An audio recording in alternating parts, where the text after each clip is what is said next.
Hola amigues! Welcome to Latina Living History. I'm Katie, specifically Research Katie, and I'm here to tell you how I use Pinterest to do research for historical costuming. Now, in the past, there's been a lot of flack about Pinterest and how it's not a reputable source. And that's true. But it is a great tool for bookmarking reputable sources, and I'm going to show you how to make it work for you. Okay, so here is a relatively new Pinterest account for my Latina Living History email, and these are boards that I have created to organize things by time period or by project. So my labels are a little goofy because I wasn't initially planning on showing this to anybody, but there's some things that, are pertinent to what I'm talking about here. I have 1800s and Regency, and then within that, thank you, there are subcategories. So I have a board for 1820s, a board for reenacting our historical events, 1790s, reticules, underwear, and then just kind of a general catch-all category. And what I'll do is sometimes go through this and then further categorize things by editing the pin. So depending on the goal of what it is that you want to make, that's going to affect the type of sources that you want. Pinterest is great for visual inspiration, but it can also be really good for bookmarking sources like museum photos, auction sites, all sorts of stuff. So it's not necessarily a dependable source in and of itself, but it's a way to keep track of your visual sources in a way that makes them easily accessible. So my next project is going to be a 19 teens corset. So like Titanic to World War I. And I don't know a lot about that time period. And my goal isn't actually to make it as accurate as possible. I just need it to be passable. So let's see what Pinterest can give me for that. 1910 corset. Okay, so we've got some Etsy listings. You can see if you mouse over the source of the pin. This is interesting. Underpinnings Museum. Okay, this looks like it might be an original corset from that time period. All right, so I'm going to pin this to my Failboat Titanic folder. I named that a long time ago, before I knew I was going to be putting anything online. And I like that. It looks like an original to me, and it's pretty, so I'm going to scroll down and see what other things Pinterest has categorized along with it. And this here looks like another view of the same corset, and it also goes to the Underpinnings Museum. So I'm going to save that one as well.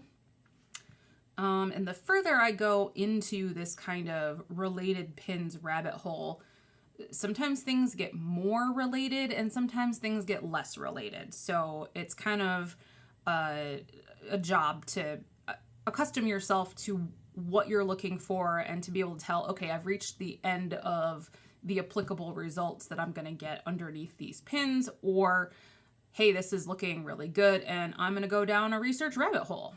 So this here is from the McCord Museum in Canada. And this also looks like a really good photo. I mean, that looks like a terrible photo on Pinterest, but anything that links to a museum page, a lot of times will have a better write-up and more images. So I'm going to save that one too.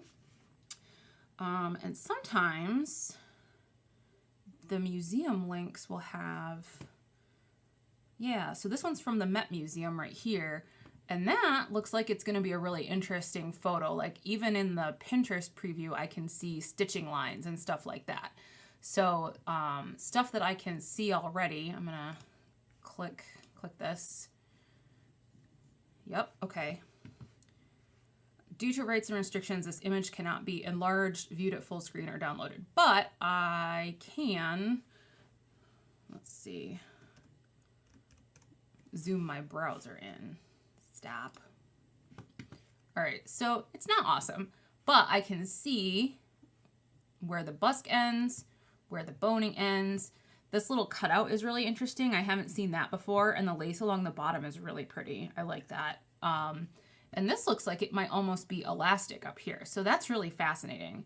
This is a really charming example, so I'm going to go back to Pinterest and make sure that I save that one. Yeah, and so now I've fallen into, there's fewer related pins, but there's several that look like antique corsets. Most, if not all of these, are either advertisements or antique corsets. This, I don't know this website. So what happens if I click this? Not secure. Oh, good. That's great. What could go wrong? Okay, and it's in French, so I'm going to let Google translate it for me because I do not speak French. This is an article about corsets. Okay, so this could be useful and it could not be. Basically, anyone can publish anything on the internet. So they have this picture and it says a summer corset 1910, but I don't know where they got that picture. So if they don't give me a source, that one is not necessarily to be trusted. So let's scroll down and see.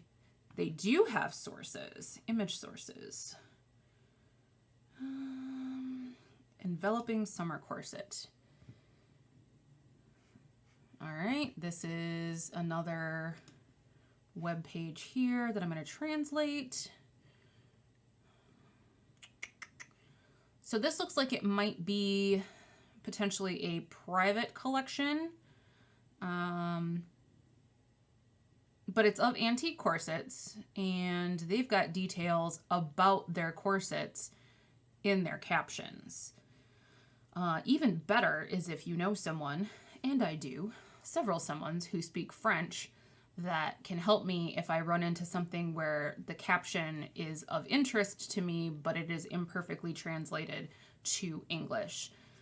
So that's where the costuming community comes in. I know people are usually more than happy to help out figuring stuff out with you. That is something that I found to be very true and very, very lovely about costume and costuming both. So let's see. I'm scrolling. These are some really cute corsets, you guys. I cannot make all of these, but there's some really fun ones. All right, we're getting, yeah, this one. Okay. Special shape for long sizes in a crew canvas, brand Excelsior, adorned with ivory embroidery on the top, 6 suspenders with adjustable buckles, fleur-de-lis, comprising 18 ribs, that's probably bones, 31 centimeter busk with 5 fasteners. Okay, so that is a really good description of what this corset is. It's canvas. They have the brand.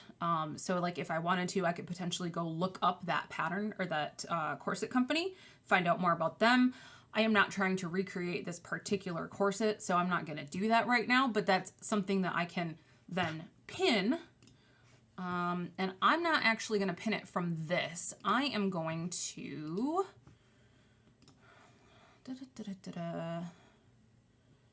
Oh, okay. So in this browser, I don't have the Pinterest button installed, but you can get an extension for Chrome that will then allow you to click a little red button up in the corner and save it to your Pinterest board. But what I can do is copy this link, go to Pinterest, pin this,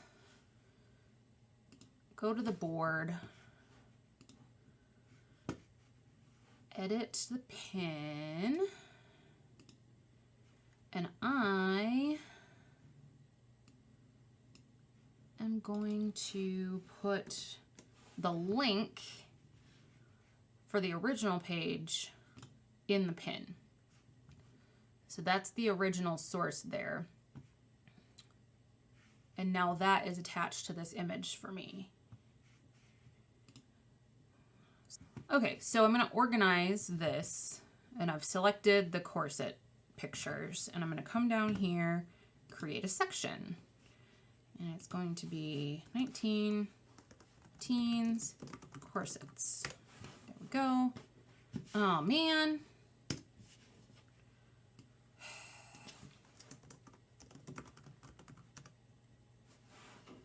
All right, well, Pinterest is failing me at the moment.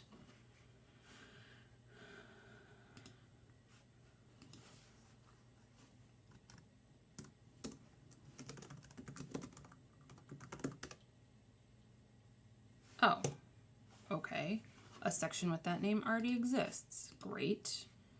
Let me see. Yes, okay, it did create it. I'm gonna delete this. Delete. Okay, so now you can see we have our subfolder here. And I actually want to say that that's 19 teens, so 19 teens. Save. Okay, so now I have all these images in the corset section, and I can refer back to them and leave notes on them and come down here. Nope.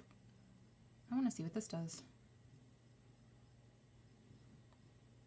Okay, same idea as the scrolling down underneath a pin, more related ideas. And these are some fun ones too. Got all sorts of stuff. So now let's say I'm searching 1910 corset and I know what a museum photo looks like compared to a sales photo in general. You know, there's kind of a specific feel, or sometimes there's even a watermark, like the McCord Museum has this watermark on the sides. But let's say you don't know that. So you are searching for a 1910 corset and you want to know what is an original garment versus something that someone's selling on Etsy. So the number one thing is that in general, people will not be wearing antiques. Sometimes they do, so that's not 100% true, but like this right here, where there's a person wearing the garment, a lot of times is going to be a sales photo or a photo from a private collection. Very rarely will a museum have someone wearing a garment. Now this, it's hard to tell because it's laid flat on a black background. But you can see here that it ties back to a blog. I actually happen to know that this is Jen Thompson's blog, and I recognize this photo from back in the day when LiveJournal and websites and blogs were the way that costumers communicated with each other. And she did an article, I believe, for some online publication about how to clone this corset pattern. So I actually recognize it, but you can see it goes back to a blog. So let's click that. And here it is. So this is going to be really helpful if I want to know about basically the stuff that she put in her article. So she has an original pattern and she made a gridded pattern for it and talked about alterations and how she constructed it. So this is a gold mine. This is someone who actually owned an original, took a pattern off of it, and recreated it. So that is definitely one that I want to save. So I want to put that in Philboat Titanic, and I want it to be in the corsets. Saved. Beautiful.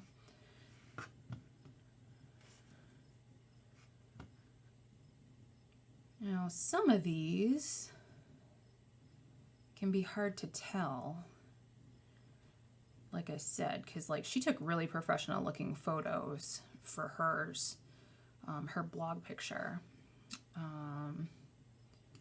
But like at first glance, this may or may not look like a museum photo, right? Like it's a little crooked and a little out of focus, but it's the National Trust. So that's, that's real. That's some real stuff.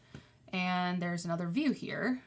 So you get the front and the back. And, so Not all museum photos are created equal, but hey, mad props, they're putting stuff online. It's hugely more accessible, and I will never sneeze at that. And like, look how pretty this is. It's got a really pretty brocade pattern in the fabric and the matching pink lacing. It's just really charming. So I'm gonna save that one too. Cute little bow. Yeah, this is darling. I'm gonna save it. Oh, and there's a cool thing. It's got flossing at the bottom of the bones. I know that is something I haven't seen a lot of.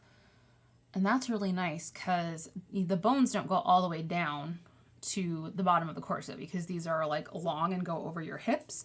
And so the flossing keeps the boning from wiggling around in the channels. And then it's a really pretty detail that you see very elaborately done in some Victorian corsets, but I haven't seen it as much in this time period. So I'm gonna save this and I'm gonna add a note if I can. Yeah. I'm gonna view, edit, pretty flossing. Perfect. Okay. So that is just about how I go about researching stuff on Pinterest. Because I am a lot of times historically focused, I do look for museum images and have kind of learned what to look for, but this is applicable for all sorts of things. So if all you want is just, you know, inspiration for a fantasy gown, you can search for a fantasy gown and kind of go down the same type of rabbit hole, right? So you'll have your original pin that you like, and it might tell you who the designer is, or if it's something that you can buy from an online store, or if it's from a movie. And then when you scroll down, it'll show you related things. So that way you can see what the genre currently is and what films are out there and what other sources of inspiration you might find. And there you have it. That's just a surface level kind of what I do to find historical sources, usually from museums, sometimes blogs, that sort of thing, and put them all in one place so that I can refer to them later. It's not really academic research, but that's not what I do. I'm not publishing my resources or my research to educate other people in what was correct or what was done. I, in most cases, am aiming to get as close as I can to what was done and look right, but it doesn't have to be 100% historically accurate because no one's going to be looking particularly with undergarments at my underwear. And if they are, we have a bigger problem. So that's where I'm coming from. That's how I make Pinterest work for me. I've been doing it for a lot of years and I have no complaints. So I hope you find this useful and happy sewing. Adios.